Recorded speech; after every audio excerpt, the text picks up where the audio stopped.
As an expert to extreme Islam, can you help us to understand the current standing of Hamas? Sure.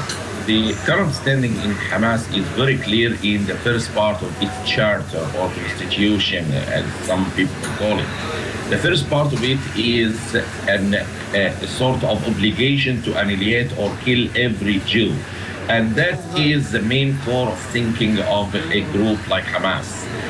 In addition to this ideological, violent, and inhumane view, they also have a personal interest as an organization to continuously escalate the violence for a simple reason. This is the factor that brings them more donations to bring more weapons. So for Hamas, escalating the violence and starting attacking Israel and dragging Israel into a sort of war brings for them millions and hundreds of millions, if not billions of dollars. They go everywhere, not only in the Arab world, but also in the whole Islamic world, telling them, donate for your brothers and sisters in Gaza. And for them, the mere existence of this conflict by attacking Israel continuously.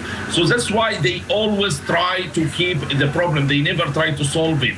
I see. So if you were a consultant for the government of Israel, what would you recommend the government of Israel to do? To go to a ceasefire at the moment, to negotiate with Hamas at all, maybe to go and conquer Gaza and, destroy Hamas from the roots? Everything possible in their capability to defeat Hamas and make it defeated clearly, unequivocally, and prevent them from launching any more attacks on Israel. One of the problems that we face is in every confrontation, Hamas comes out trying to show that it was victorious. And I think without giving your enemy a sense of defeat, the problem will always continue. If you remember the Emperor of Japan, for example, the sense of defeat was the factor that makes him surrender. So I think with giving a half dose of antibiotics does not work to treat infections, actually aggravates it. I must tell our audience that you know personally extremist jihad organizations because you yourself were a member of al-Gama'a al-Islamiyya years ago. What was the thing you had to do that you regret the most back then, over those years? To hate others just because they are different from me in views or opinions. The only difference between me today and me back then, 30 years ago or more, was that the ability now to accept all the others with different views, opinions, as long as it's not violent. I mean, but I'm talking here about when I was a radical, I was incapable to accept the other. But Dr. Hamid, tell me, what is your suggestion? You know, there are fears here in Israel that if we will illuminate Hamas, if we will destroy Hamas, Gaza will be filled with Al-Qaeda, with Daesh, with all sorts of other extremist jihad that will invade into Gaza. So maybe there is a reason in keeping Hamas, but a small Hamas, a powerless Hamas. Do you think this is a solution?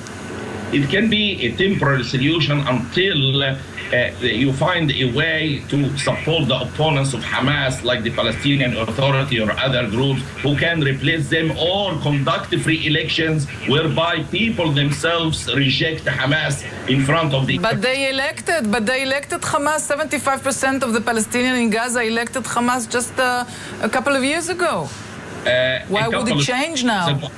I wonder with their current economic situation, they will do the same. We elected Muhammad Morsi and the Brotherhood, and after a year, we turned against him. So the changes are very fast in the Arab world. So what I am saying, you may say keep small, weak Hamas, that could be fine for a while.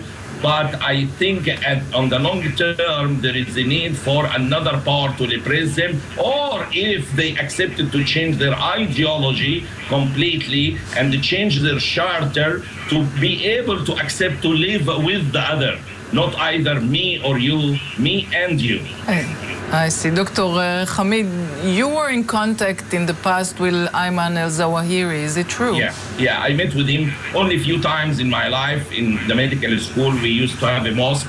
Actually, there were 3 mosques, and one of them was for al-Gama'a, al-Islamiyya. And Dr. Ayman was much older than me, at least 10 years. He used to come occasionally, so I met him over a long period of time, just 2 to 3 times. And what made you leave Jama'a Islamiyya after all? It was a moment of confrontation with my human conscience when they asked me to contribute to kidnapping a police officer and bury him alive. They wanted to dig a grave for the man beside the mosque and dig him alive. And this was far beyond my human conscience to accept. So I started to shake, and this moment of confrontation, the human conscience, thank God, won, and I started to retreat and return back from them and leave them gradually. I'm so happy that you did. Thank you for this incredible conversation. Thank you, Dr. Hamid. Thank you. My pleasure, always. Thanks a lot.